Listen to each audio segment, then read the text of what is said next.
flew from the whale's blowhole like a supersonic jet. And below me the ocean became a sheltered bay studded with wild shapes. You will be amazed as my epic journey unfolds. For here, it was about to take a most unexpected turn. And it happened like this.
Beautiful but deadly wasteland.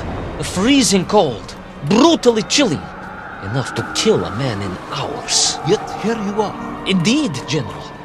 An impoverished childhood playing in the streets of Omsk during those bitter winters had made me hardy. I thought you said you grew up in Altai. Ah, General, the life of a poor toy maker's family.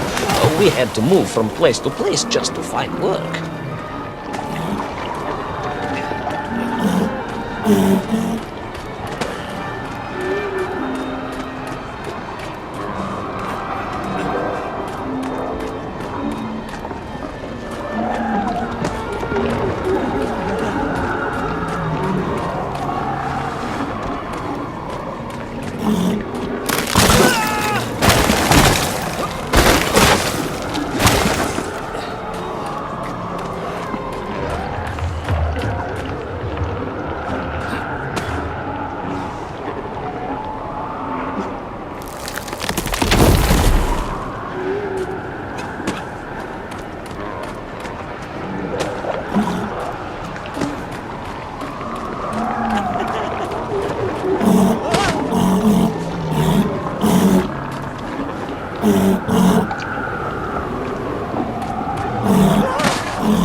Sannikov land, eh? Of course, Sannikov himself reported nothing more than a bluish fog on the horizon. Your island may be nothing more than the Sannikov land, eh? Of course, Sannikov himself reported nothing more than a bluish fog on the horizon. Your island may be nothing more than the product of overactive imaginations. General, consider this. Imagine taking a simple peasant, a pig shepherd, for example, and telling him one day humans would fly around the earth beyond the sky. He would say you were stark raving mad, Saldaphone, a ridiculous Kozyol Baradati, a buffoon stuffed into a military uniform, a pridurok, a чучело тупорылое. This peasant of yours had better watch his mouth if he doesn't want to spend his holidays in Solovetsky. Perhaps you should return to your story.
There in the cliff, I could not believe it.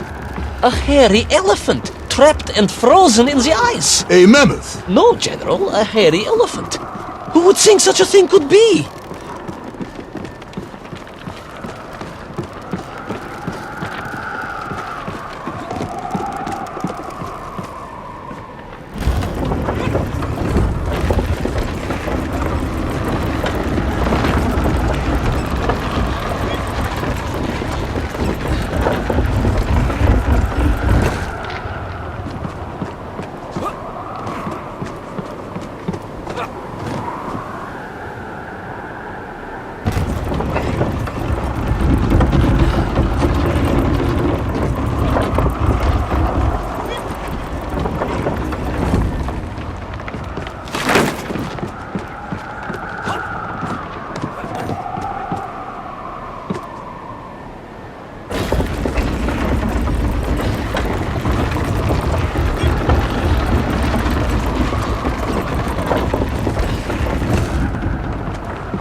Trudged onwards through the blizzard, one foot grimly in front of the other, blinded by the snow, my nose becoming quite blue, my thoughts of home crushed under the weight of the plummeting temperature. I am bored, Ivan Ivanovich, and sick to my teeth of listening to this rubbish.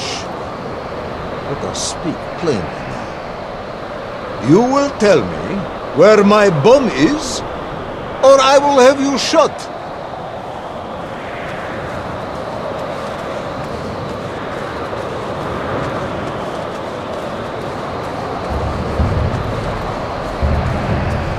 I am just getting to that, General. Shot! Comrade Ivan! Shot with real bullets, fired from a real gun, not some ludicrous Bultavia about lost cities and dinosaurs and mink and mammoths. It was a hairy elf. No! I will not tolerate any more! Where is the bomb, Ivan Ivanovich? Where is Little Orpheus? It was right there. What? It was there. At least I realized it must be. Where? There? On Sannikov land? Yes, General, because as the storm began to clear, I realized with a strange excitement and trepidation that I was not alone on Sannikov land.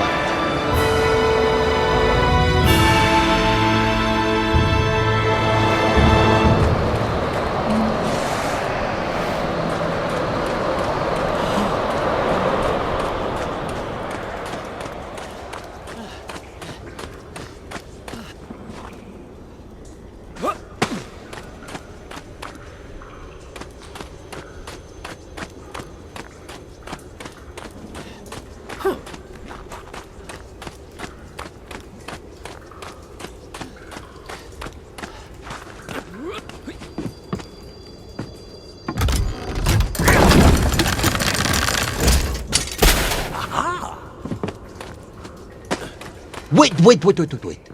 Go back. You say these lifeboats came from Zarya? A Russian ship? Zarya returned home, but not with all of her crew. And here were the missing lifeboats, trapped in the ice for all of these years. And it could only mean one thing. That you are continuing to hang lapsha on my ears.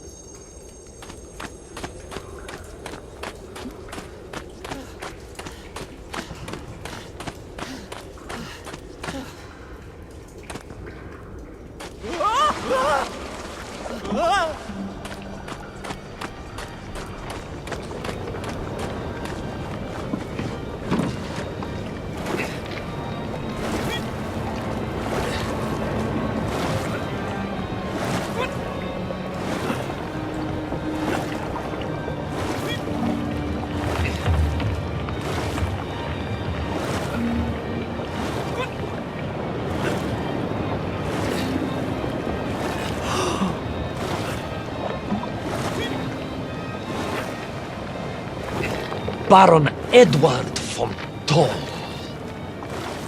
Of course, I remember reading about his tragic expedition at school. We were taught he had died a hero's death out on the icy wastes, searching for Sannikov land. Yet what if, in doing so, he had sailed accidentally into the interior, deep below the crust of the world? A fellow citizen of the surface. I had to try and find him.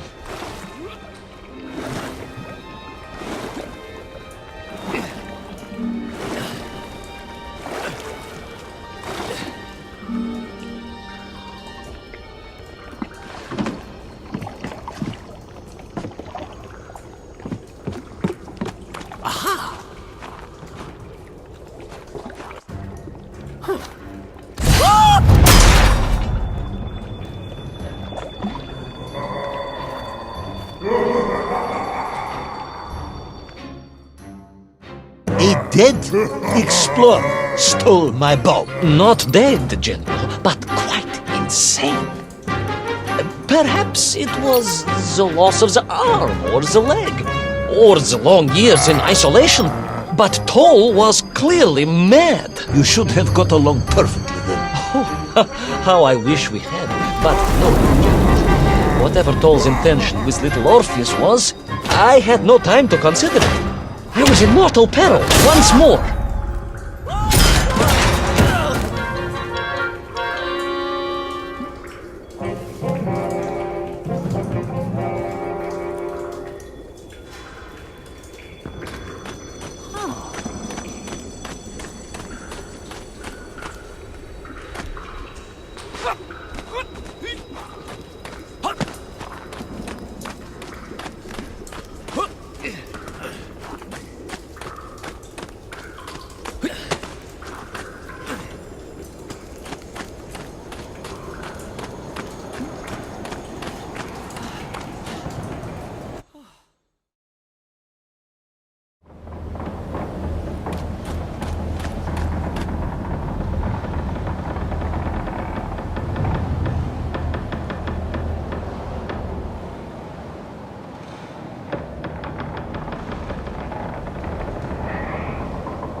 So, you believe that Toll had somehow enslaved the Menkiv and bent them to his will? I do, General. It was obvious. Why else would they serve him? And how else could they be so different from their freed comrades? These odd helmets they wore, it was the science of our times. No doubt about it. Although fused with some strange crystal technology I could not recognize. To be honest with you, it didn't seem appropriate to stop and ask them.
This Toll, you say he was an explorer?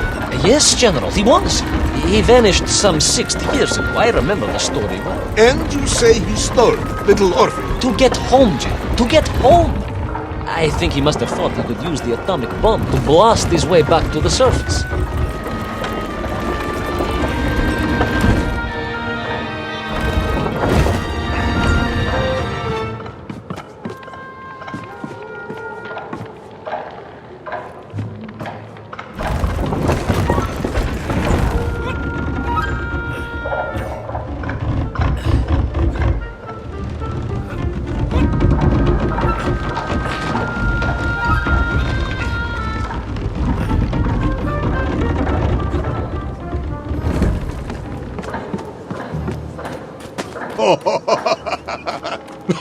Brilliant, Ivan Ivanovich! And you expect me to believe that 100-year-old madman not only survived below the Earth's crust, but enslaved his Minkiev, explored the lost worlds, and discovered the secrets of atomic power, all by himself? Brilliant, Ivan Ivanovich!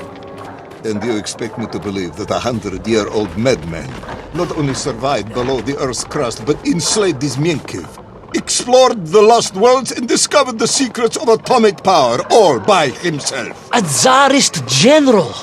An imperialist! No doubt harking back to the terrible days before the Great Revolution! And Estonian! Estonian general! They are wily people.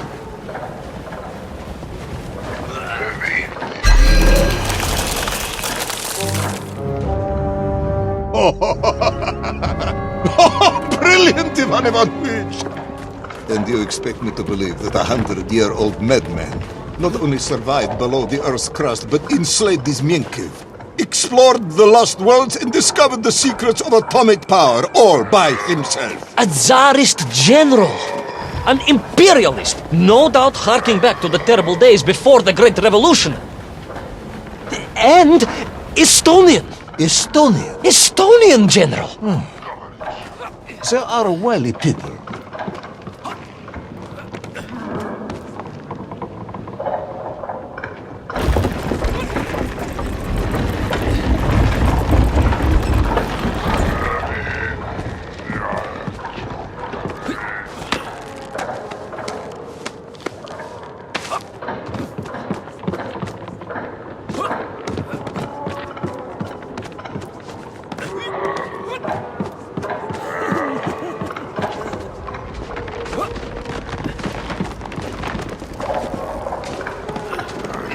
The slave mines stretched away into the distance, and I sometimes wondered if I would ever find my way out. But I never gave up, General. Of course you did. You are a hero, Ivan Ivanovich. No, General, no, I am no hero. I am a simple toymaker's son from Tomsk. Omsk. General? Omsk. You said Tomsk. I said Omsk. You said Tomsk. General, I think I am well aware of the city of my birth. Perhaps all the moving around as a child confused you.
On we flew across the deserted, frozen plateau. I was single-minded in my pursuit, dogged in my determination.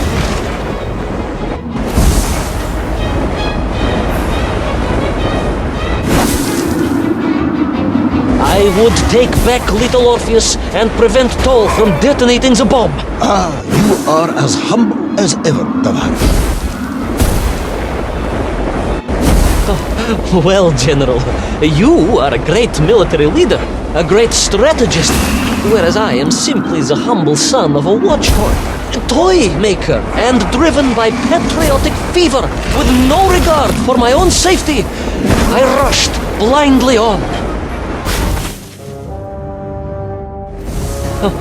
Well, General, you are a great military leader, a great strategist, whereas I am simply the humble son of a watchtoy, toy maker, and driven by patriotic fever with no regard for my own safety.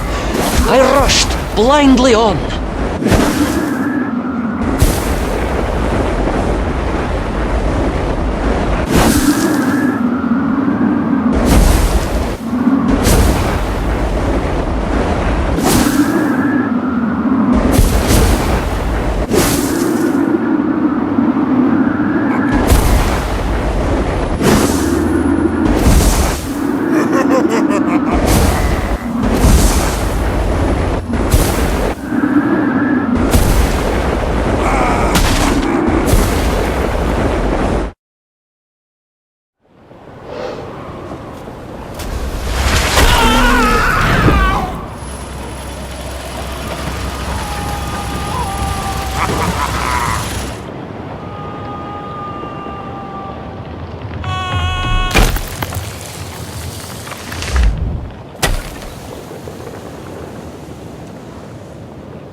Will our courageous yet unfortunate hero drown in the depths of an inhospitable frozen sea? Will he thaw out in time to prevent Toll from detonating the bomb? Will the general holiday in Omsk next year? Or Tomsk? Or perhaps both? What exactly is the difference between a mammoth and a hairy elephant? All of these questions and more should almost certainly be answered in the next exciting episode of Little Orpheus!